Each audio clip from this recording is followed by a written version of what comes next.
So, girls' life in the city, excited, tall buildings, lights, train. So the mother would get her out. At this point, the mother has other children, so she has been introduced to other two. Two, and the mother is also kinda expectant. She cannot really tell, but she has been introduced to another boy and another girl, that these are your siblings. But life in the city. So life in the city, particularly in Kibera, and we would see there's train passing. So all the children would run and go see a train passing, and then we would sing this song. Gari ya moshi inaenda sana na mzigo wake kama and then this girl is from the village is wondering, what are they saying? Because she doesn't know English, she doesn't know Swahili. The only language she knows is her grandfather's language. But she has also been introduced to a stepfather. Well, she didn't know that this is a stepfather. If anything, she doesn't even know that this is a real mom. So she was told, this is your father. And she lived with this family. So life was a bit interesting, but thank God for children. You see, children, this girl does not know whether, she doesn't feel like esteem as a problem that other children are speaking English, Swahili. She doesn't know Shen, she doesn't know Luya, she doesn't know, she only knows one language and one language alone. Then her mother doesn't teach her, so her mother just let her learn. So she learned the language. And again, as we say, today, the day is today. So remember, she was stolen. So word has gone that we saw your daughter, has gone to the grandfather that it is your daughter who stole the daughter. He wanted the girl taken back home. So this girl needs to be taken back to the village, to her grandfather, because he is not amused. So the mother of this girl is the last born of the grandfather, and she's like favorite daughter. She's really loved. There are 12 of them in their home, so she's very loved by the father. So she decides to obey. But the other father, the husband to the mother of the girl, I hope you get this story. The husband to the mother of the girl is not of the same tribe.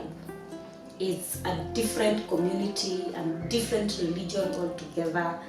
So anyway, the mother takes the girl and goes back to the village, and they stayed there for some time. Of course, trying to sort out issues with the grandfather, and probably to explain why I stole the child and so on and so forth. And the girl cannot really remember what was being talked about, but there were commotions about this girl. So finally, probably after, let's say, after 3 weeks of being there, or after a month of being there, permission was granted that go with your child. So the girl went with the mother. So apparently they did not go straight back to Nairobi. They went to live with another family. She has no recollection of who that family was, but they went to live with another family. But she thinks that family probably is a friend of the mother, or an auntie or an uncle or something, but it was another family. At this point, this girl is around maybe 6 or 7 years thereabout. She can't really tell again. Remember, there are no birth certificates. She's told she was born on the road. It's all of guesswork.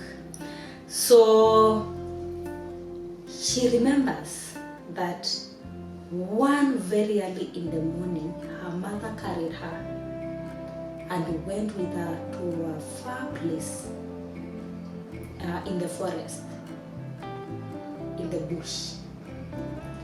And her mother held her, swept under a tree. It was a big tree with roots that are outside. So her mother swept. And you see, she doesn't know really what is happening. And of course, she has seen her mother spend a night under her fence. So, I mean, nothing is really worrying her or something like that. So the mother swept under a tree, and they stayed there for like 2 hours. But then her mother removed her underwear and sat with her under that tree. Remember, it's a circulated, isolated place, so there's no one. Her mother put her legs apart, out of nowhere, and held her hand very strong. And she's wondering what is happening. Somebody came out of a bush and came, like, you know, when you watch those that watch movies, especially African movies, should I say a Nigerian movie, there's how a giant or a demon or somebody comes dressed in skin. So somebody came dressed in skin with things that looks like feathers of a jogo on their head. So they came and came and came, and as they approached, the mother put her legs more apart. This person shouted, and it was a man's voice, and held the girl's private part and chopped off something, and it disappeared. The girl was left there with the mother. Some herbs were put on her. So the mother carried her and took her back to the family where she was. And for like, let's say 2 weeks or so, she was only covered with a lasso again, and she stayed there.